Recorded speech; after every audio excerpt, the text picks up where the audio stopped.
¿Qué fue, pequeños Marty? ¿Cómo va todo? ¿Cómo va la semana? Brutal. Bien, mira, hoy vamos a hablar sobre la segunda ley de la termodinámica. Y pues, si vamos a hablar de la segunda ley de la termodinámica, pues tenemos que hablar de esa cosa espantosa llamada entropía, que casi nadie sabe qué carrizo es la entropía. Entonces, porque es que una va pegada de la otra. Lo primero que debemos entender, ¿ok?, es que la segunda ley de la termodinámica es la única ley en la física que no tiene nada de física. Sí, es una loca. Pero es cierto, o sea, es una ley que no tiene nada de física. De hecho, no tiene ninguna ecuación, ni no es descrita por ninguna ecuación, ni nada por el estilo. Es simplemente una ley de sentido común, de cosas que se observan, o mejor dicho, de cosas que son observables. ¿Ok? Es en serio, o sea, para nada, no hay otra forma. La segunda ley de la termodinámica, en cualquier libro de termodinámica que te consigas, te va a decir que es una ley de imposibilidades, es decir, una ley de cosas que son imposibles. Por ejemplo, tú no puedes convertir el agua en hielo espontáneamente. Mosca, verán lo que acabo de decir, espontáneamente. Si tú agarras un vaso con hielo, o sea, un vaso, le pones hielo y lo dejas un rato, ¿qué va a suceder? Pues que el hielo se va a derretir, ¿cierto? ¿Por qué? Bueno, porque pues el ambiente le imprime calor o le da calor al hielo, ¿ok? Y el hielo se derrite. Pero tú no puedes hacer el proceso inverso, a menos que le pongas una fuente y hagas que el agua le transfiera energía y se transforme en hielo. Pero pues, espontáneamente eso no sucede. Entonces, por más de que se cumpla la ley de la conservación de la energía, que es la primera ley de la termodinámica, ese proceso al revés no funciona. Entonces los procesos reversibles no existen.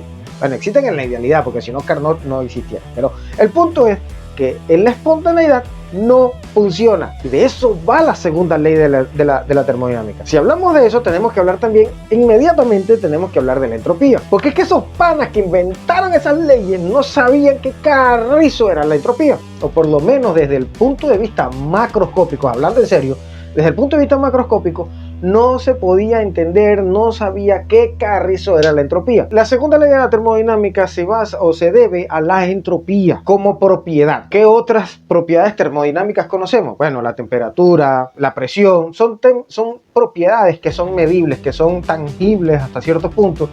Pero la entropía no, pero la entropía está ahí. Entonces, pues el asunto es que no sabían cómo describir, cómo definir la entropía. Pero recuerda que esto que te estoy comentando se dio a principios del siglo XIX. El asunto es el siguiente. Tendría que esperarse más o menos, porque bueno, siempre las cosas en la ciencia son así. Hay que tener paciencia y enamorarse del proceso. ¿Ok? Más o menos medio siglo después, a finales de 1850, 60, más o menos por ahí. ¿Ok? Que llegó un alemancito, eso nunca falla, llamado Ludwig Boltzmann, si mal no recuerdo. Que creo que se pronuncia bien así. Boltzmann. Sí, Ludwig Boltzmann. Este pana se basó en lo siguiente. Tenemos que recordar que todavía en 1800, inclusive no fue sino hasta principios del siglo XX, ¿okay?, que se terminó de derogar la teoría de la continuidad de la materia de Aristóteles. Y es impresionante, pero sí, así fue. De hecho, sería Einstein el que daría el último batacazo a la teoría de la continuidad de la materia, explicando lo que hoy se conoce como el movimiento browniano. Pero a finales del siglo XIX, el alemán Ludwig Boltzmann definió o ayudó a comenzar a definir qué carrizo era la entropía, porque él se basaba en la teoría atómica propuesto personitas como Dalton y de Prost. Ya comenzaban a desligarse de teoría de la continuidad de la materia de Aristóteles, introduciendo que la presión, por ejemplo, se debía al golpe de los átomos en las paredes del sistema. Pero el asunto es que, al decirlo de esa manera tan grotesca, carece un poquito de sentido. El asunto es que Boltzmann lo que introdujo fue el desarrollo de lo que hoy se conoce como mecánica estadística.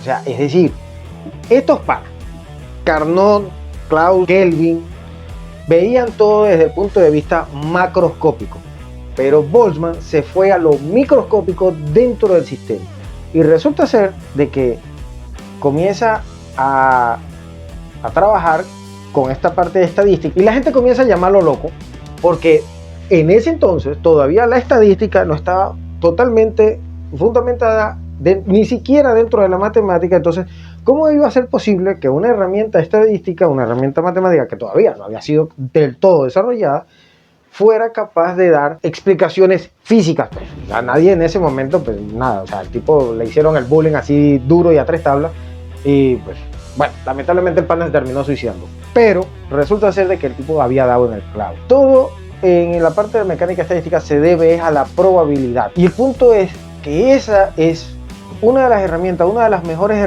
formas de poder explicar qué es la entropía. Ahora, ¿cómo es que tiene que ver con la entropía? Ya vamos para allá, relájate. Imagínate que tienes un dado normal de esos de 6 caras, ¿ok? Si tú lanzas el dado, ¿qué probabilidades hay de que salga el 1, el 2, el 3? Pues todas van a tener la misma cantidad de probabilidad de salir, es decir, 1 entre 6. Cuando tú lanzas el dado, tú tienes la probabilidad de que salga 1 entre 6, el 6, el 5, el 4, el 3, el 2 o el 1, ¿ok? Y eso es bastante sencillo. Ahora vamos a ponerle caña al asunto, vamos a poner un poquito de death metal. ¿Qué pasa si yo agarro y lanzo ahora 2 dados? Si yo lanzo 2 dados, tú vas a decir también, o se puede pensar que ambos dados tienen la misma probabilidad de que cada dado salga 1 entre 6, ¿ok? Y eso es verdad, pero a nosotros no nos interesa el dado individual, sino la suma de los dos, porque estamos lanzando los dos dados. Entonces, y que la suma de esos dados va desde 1 más 1, que es igual a 2, hasta 6 más 6, que es 12, ¿ok? Ahora, si tú lanzas los dos dados, ¿qué probabilidades hay de que salga 2? O de que salga 4, o de que salga 7, o de que salga 12. El asunto es el siguiente: si tú lanzas los dos dados, ¿ok? ¿Qué probabilidades hay de que salga 2? Bueno, es que la única manera de que salga 2 es que los dos dados digan 1 más 1 y vas a tener 2. Es decir, tienes una sola forma de que al lanzar los dos dados te salga 2. Si tú quieres que salga 3, pues vas a tener dos posibilidades: 1 más 2 o 2 más 1, porque acuérdate que son dos dados. Y así sucesivamente, ¿ok? Ahora imagínate, trata de lanzar los dados las cantidades de veces que tú quieras y vamos, ¿cuál es la que sale con mayor probabilidad? O sea, ¿cuál es el número que sale la mayor cantidad de veces? Ese número es el 7. ¿Por qué? Porque el 7 es el número que tiene, cuando lanzas dos dados, es el número que tiene mayor probabilidad dentro de la cantidad de combinaciones que se pueden obtener para que salgan. Por eso es que te piden el 7 siempre cuando juegas a la ruleta rusa en el casino. Bien, el asunto es que a medida que tú comienzas a incrementar la cantidad de dados, es más improbable, ¿ok?, que salgan los extremos. Siempre va a comenzar a salir los números mucho más grandes. Por ejemplo, si ya no son 2 dados, sino que lanzas 100 dados, ¿es posible que salgan todos 1? Pues está como complicado de que en una sola lanzada salgan todos 1. Uno generalmente apuesta a un número mucho más grande porque pues la suma de todos esos dados va a ir para allá. Y eso se va a ir transformando en una pequeña curva que se va a ir poniendo más puntiaguda cada vez que la cantidad de dados crece. Entonces el asunto es ese, o sea, que todo va en función de la cantidad de dados que vayas lanzando. La probabilidad va siendo más puntiaguda, la curva se va poniendo más puntiaguda, ¿ok? Ahora, la pregunta es, ¿qué tiene que ver esto con la entropía y con la segunda ley de la termodinámica? Bueno, si llegaste hasta acá y no te cansaste, el asunto es que generalmente cada vez que tú preguntas a alguien sobre la entropía, lo que te va a decir es esa cosa que tiende al desorden. De hecho, te lo dicen así, es eso, algo que tiende al desorden. Te lo dicen así porque a ciencia cierta muchas personas no saben qué es la entropía. Pero la entropía pues no es más que un juego de contar las cantidades de probabilidades. A ver, vamos a regresar un momentico a lo que te hablaba del hielo. ¿Qué es lo más probable? Vamos a poner así, ¿qué es lo más probable que suceda cuando tú colocas el hielo en un vaso y lo dejas a temperatura ambiente? que se va a derretir. Que existe alguna manera, dentro de todas las infinidades de probabilidades que pueda suceder, que el agua se convierta en hielo de forma espontánea. Sí, pero eso nunca lo vas a ver.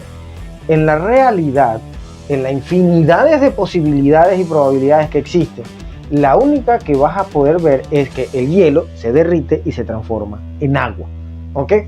Porque ese es el cauce natural, ese va a ser el cauce natural de las cosas. Entonces, para allá es que va la entropía. Recuerda que la entropía te describe cómo funciona el universo. Inclusive, si tú agarras y ves el dibujito ese de la famosa expansión del Big Bang, ¿ok? Vas a ver que empieza con un punto aquí muy condensado, mucho, ¿ok? Y a medida que se va alejando, se van dispersando las cosas y vas viendo que si las galaxias, las nebulosas, los planetas, los sistemas y todo el asunto, ¿verdad? Y se va expandiendo. Porque ese es el curso natural del universo. Por ejemplo, si yo agarro y lanzo el teléfono al piso, ¿qué es lo que va a suceder? Pues que se va a romper, el teléfono se va a romper, no va a quedarse intacto o no se va a regresar a mi mano. No, eso no va a suceder, ¿ok? De eso va la entropía. Y fíjate que pues, la segunda ley de la termodinámica lo dice así. Hay varios conceptos sobre la segunda ley de la termodinámica y eso lo que implica es que ha habido una evolución, ¿ok? En la forma y en la concepción de verla. De hecho, empezó con una de las primeras definiciones que dieron, que fue el mismo Clausius que las dio. Es imposible que una máquina autónoma sin ayuda de algún agente externo transfiera calor de un cuerpo a otro más caliente. Ahí está. El ejemplo del hielo en el vasito de agua. No va a suceder de agua al hielo, sino del hielo al agua. ¿Okay? Es imposible que suceda de la otra manera. Y la entropía en ese momento fue considerada como es una relación entre la energía calórica y la temperatura. Es decir, cuánta energía útil hay en un sistema para realizar un trabajo. La entropía siempre aumenta. Por eso es que te dicen esa vaga definición de que la entropía es esa cosa que tiende al desorden. Pues no es que tiende al desorden ni nada por el estilo, porque eso no es así. La entropía se basa en las probabilidades. ¿Ok? En la cantidad de probabilidades que puedan suceder. Y si se te cae el teléfono de la mano, lo más lógico, lo más natural, el cauce natural es que se rompa. Así de sencillo. La entropía te dice que eso va a ser así. Ahorita en el siglo XXI, la física está volviendo a tener otro cambio de paradigma. En 1700, por allá en la época de Galileo y de Newton, hubo un primer cambio de paradigma a nivel físico. Eran las cosas del movimiento y de cómo se movían. A finales del siglo XIX vuelve a haber otro cambio de paradigma a principios del siglo XX y entra a jugar la física de la teoría del calor, de la electricidad y de ese tipo de cosas. Ahora en el siglo XXI nosotros estamos viendo otro nuevo cambio de paradigma físico, porque se habla sobre la física de la información. Y al final del camino, en el caso de la entropía y de la segunda ley de la termodinámica, todo se basa en la información. Y de hecho, la entropía, de lo único que te habla en sí, es el incremento de la pérdida de información. De eso va la entropía. Tú vas a decir, ya va. Espérate un momento, me hablaste del calor, me hablaste de las moléculas, ahora me estás diciendo que la entropía habla sobre la cantidad de la pérdida de información. Bueno, pero es que sí, o sea, es que de eso va. ¿Lo quieres ver mucho más gráfico? Ven, hay otro gran ejemplo que funciona para esto. Imagínate que tenemos una caja con un pasador en el medio, ¿ok? Que es el ejemplo más clásico que te colocan en cualquier clase de termodinámica, para hablar sobre la entropía y la segunda ley de la termodinámica. Si yo quito el pasador de esa caja, ¿qué es lo que va a suceder? Bueno, nada, que el gas que estaba comprimido del lado derecho va a pasar a ocupar toda la caja como tal. Y tú vas a decir, bueno, pero es que yo puedo tener las mismas probabilidades de que todo el gas se quede del lado izquierdo o todo el gas se quede del lado derecho. Pues no, eso no va a suceder, porque los gases no se comportan de esa manera, no son estáticos, no se quedan de un solo lado. el gas va a ocupar todo el sistema, toda la caja. Si lo quieres ver más demostrativo, imagina, presta atención aquí, imagina que tienes 4 átomos, 4 moléculas, ¿ok? 4. Y esas 4 están en el lado derecho de la caja antes de subir el pasador. Subo el pasador. Vamos otra vez. ¿Cuáles son las probabilidades de que las 4 moléculas estén del lado izquierdo? 1. Y que todas estén del lado derecho, una sola. Y que, por ejemplo, son 4. Y que estén combinadas de la siguiente manera: 3 del lado derecho y una del lado izquierdo. Pues dependiendo de si son 4, pues vas a tener 4 formas, 4 combinaciones posibles, ¿ok? De que hayan 3 moléculas del lado izquierdo y una molécula del lado derecho. Y si yo te digo que son 2 y 2, entonces por las probabilidades de que tengas 2 moléculas del lado derecho y 2 moléculas del lado izquierdo, pues van a ser 6, ¿ok? Entonces, si te das cuenta, ¿por qué te digo que es de pérdida de información? Porque si yo te digo que el sistema tiene todas las 4 moléculas del lado derecho, ya yo te di toda la información sobre el sistema. Pero si yo te pregunto cuáles son las posibilidades o las probabilidades de que estén 2 y 2, son 6. Pero el punto es que tienes una grandísima pérdida de información porque ya no todas las moléculas están de un solo lado, ¿ok? Sino que tú no vas a saber en qué tipo de combinaciones van a estar esas 4 moléculas para llenar toda la caja de aquí. Entonces pierdes de información y por eso se dice que la entropía, te repito, es una propiedad de la termodinámica que habla sobre la evolución de un sistema en su pérdida de información. Y así pues lo hace el universo, como el dibujito que estábamos hablando hace rato. Bueno, Martí, espero que te haya gustado mucho este video. Ya sabes, si tu profesor de física te vuelve a decir que la entropía es del desorden, mándalo a estudiar otra vez para el universo. Ya sabes, si te gustó, dale a like, suscríbete, dale a la campanita y nos vemos, Martí. Brutal.